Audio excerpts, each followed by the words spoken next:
नमस्कार मित्रांनो, तुम्हा सगळ्यांसाठी खूप मोठी गुड न्यूज आहे। तर ही गुड न्यूज बऱ्याच दिवसापासून होती, तरी 10 दिवसापूर्वी आम्हाला समजलेलं, पण त्याच्यानंतर आम्ही कोणाला सांगितलं नाही किंवा तुम्हालाही सांगितलं नाही, कारण लगेच एखादी गोष्ट आली तर ती लगेच कशी सांगायची, त्याच्या अगोदर थोडं कन्फर्मेशन वगैरे केलं आम्ही, बऱ्याच जणांना विचारून ह्या त्या गोष्टी क्लिअर केल्या आणि त्याच्यानंतरच तुम्हाला सांगायला।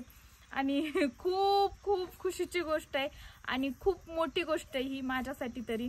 तर मला चक्क आणि हो खरंच तर मला एक मोठा बिग बजेट मूवी भेटलेला आहे आणि हे एकदम खरं आहे। म्हणजे अगोदर आम्हाला पण म्हणजे अगोदर जेव्हा आमचा कॉन्टॅक्ट वगैरे त्यांनी घेतला कोणाकडून तरी, चव्हाण साहेबाचाच घेतला होता, त्याच्यानंतर आम्हाला कॉल वगैरे आला, नंतर मेल पण आला। तर काही दिवस आम्हाला वाटलं ठीक आहे, कारण असे खूप सारे मेसेज तर इंस्टाग्रामला फेसबुकला कंटिन्यू येतच राहतात, पण फर्स्ट टाइम असा डायरेक्ट नंबर काढून आमचा कॉल आला होता। म्हणजे एक मधलं माणूस होतं, तर त्याचे ते कोणतरी ओळखीचे होते, तर त्यांनी फोन केला होता की यांना भेटायचंय।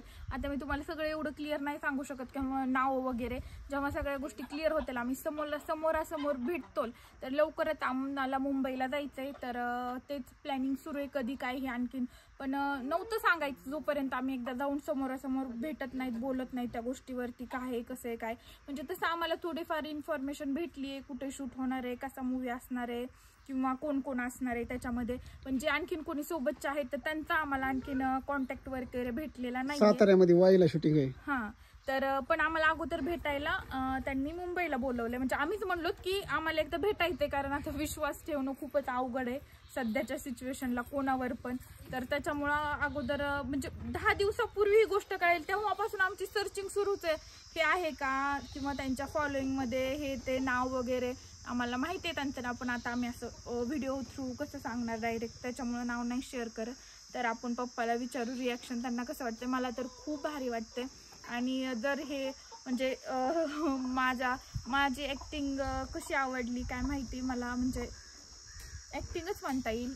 तर मी म्हणजे मी आत्ताच्या मागं तुम्ही बघितले असतील फेकाफेकीचे व्हिडिओ मी पहिले पण काढायचे, ते मध्ये पण काढत होते किंवा कॉमेडी व्हिडिओ माझे असतात ते, तर त्याच्या थ्रू व्लॉग्स वगैरे नाही, तर ते एक व्हिडिओ खूप जास्त व्हायरल झाला होता, तो शेअर होत गेला आणि त्यांना जे कॅरेक्टर पाहिजे होतं म्हणजे त्यांच्या सांगण्यावरून मी तुम्हाला सांगते, तर त्यांना जे कॅरेक्टर पाहिजे होते ते तसंच होतं कॅरेक्टर, ते त्यांना माझ्यामध्ये दिसलं।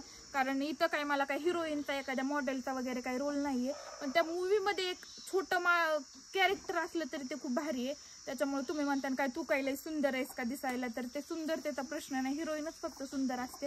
बाकीचे जे बाकीचे कॅरेक्टर असतात कॉमेडीवाले ते इथून मागं पण तुम्ही बघितलेले असतील, सुंदरतेचा काही प्रश्न नसतोय तिथं, आपल्याला चांगली ॲक्टिंग आली पाहिजे आणि भारी वाटलं पाहिजे।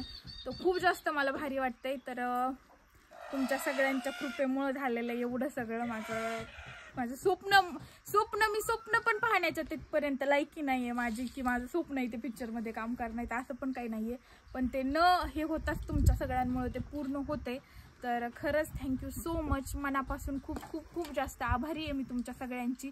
आणि लवकरच ज्या काही अपडेट्स येतील, मला जे काही नवीन गोष्टी समजतील, कुठे काय लोकेशन किंवा आम्ही जेव्हा मुंबईला वगैरे जाण्याचा तर सुरू गेलो, तर मी तुम्हाला सगळ्या गोष्टी इन डिटेल सगळ्या शेअर करेल। तर राहू द्या तुमचं असंच प्रेम आणि support. Thank you so much, bye.